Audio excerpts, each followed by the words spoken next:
At yun nga mga kabebe, ito po yung tatlong araw po, day 3 po ng pag-aalaga po natin ng mga alagang itik. At yun nga po ay araw-araw po ay ganun po yung ganapan. Yung pagpapakain po ng mga alagang itik natin is ganito po. Hinati po natin sila ng 3 para lahat po sila ay makakain at sabay-sabay po silang makakain. Walang problema po sa pagpapatuka kasi 3 days pa lang po yung pagpapakain po natin ng mga alagang itik. Integra 1000 pa din po, wala pong change feeding na nangyayari kasi nga 3 days pa lang po yung mga alagang itik natin at patuloy pa din ganun po. Sa ngayon po, yung isang sako po na 1,000 Integra ay hindi pa po nila nauubos sa 3 days po kasi may mga kalahating sako pa. At yun nga po, everyday po ay ganun din, lumalaki nga sila.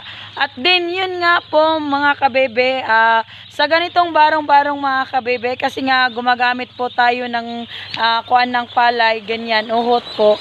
Yan po yung ginagamit natin para gawin nila dito, palisahig nila po. Kasi nga number 1 po, sensitive po yung mga alagang itik po natin. Kasi nga pabukuan po sila sa tubig, yung malapit sila sa tubig. Kaya po ay todo bantay po tayo. Kung hindi, wag po nating hayaan po na mabasa po yung kuan nila, yung sobrang basa po yung sahig nila kasi masisira yun.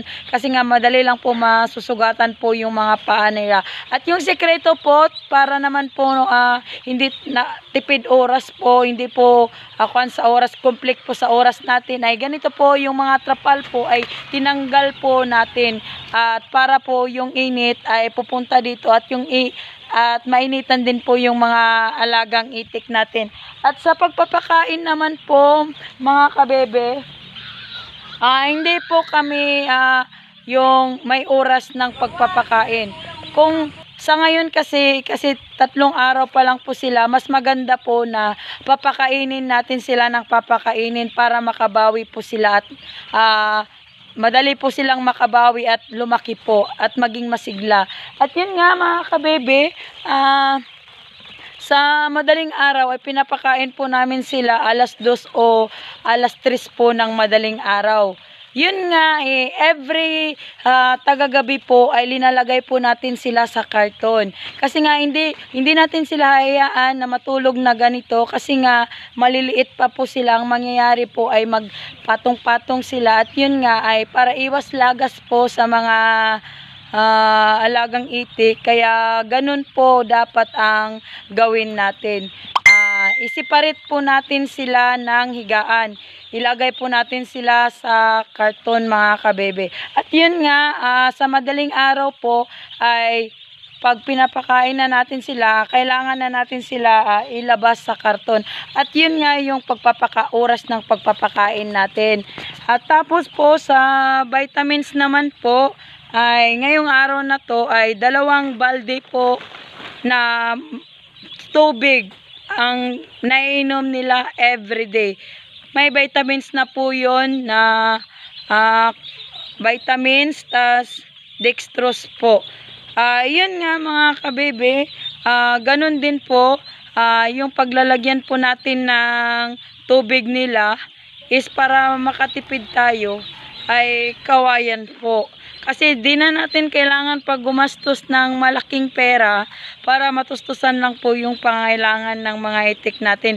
Lagyan lang natin ng bato yung kawayan at yun na po yung silbing inuman po nila mga kabebe.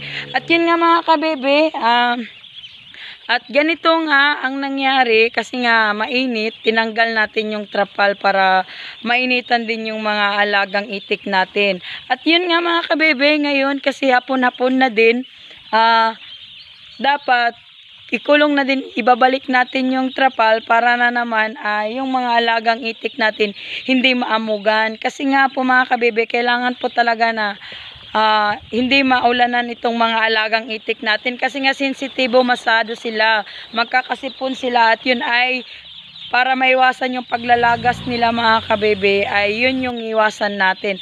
At yun nga mga kabebe, last na pinapakain natin yung mga alagang itik natin is alas 8 alas 8, mga 1 oras na kainan nila. Pagkatapos nun ay ilalagay na po natin sila sa karton nila mga kabebe.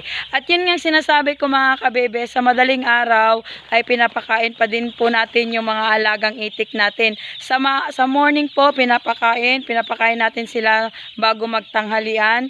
Yung ganong ganapan mga kabebe, sa ngayon matipid pa yung mga alagang itik natin kasi nga ay masyado pa silang maliliit at hindi pa sila nakakalunok ng malalaki. Kaya yun yung inaabangan natin kung hanggang kailan mauubos yung isang sako ng feeds na Integra 1000 at ilang vitamins yung mauubos nila kasabay ng isang sakong 1000 na Integra. Yun po yung gusto kong i-share sa inyo mga kabebe para naman makatipid po tayo. At yung pailaw natin mga kabebe ay hindi na po natin kailangan ng electric kasi nga ngayon uso naman yung solar. Yun na lang po kasi nga mas nakakatipid tayo doon mga kabebe. At yun nga mga kabebe, yun lang yung idea, tipid tips kong masishare sa inyo ngayon. At yun nga, dapat din mga kabebe, kasi nga hindi maiiwasan na malalagasan tayo ng mga itik. Huwag po tayo ma-discourage kasi normal lang po yun na may malalagas po na itik natin. At yun nga mga kabebe, yung mga alagang itik natin ay hindi po sila uniform. Hindi po sila pariya-pariya ng kalaki.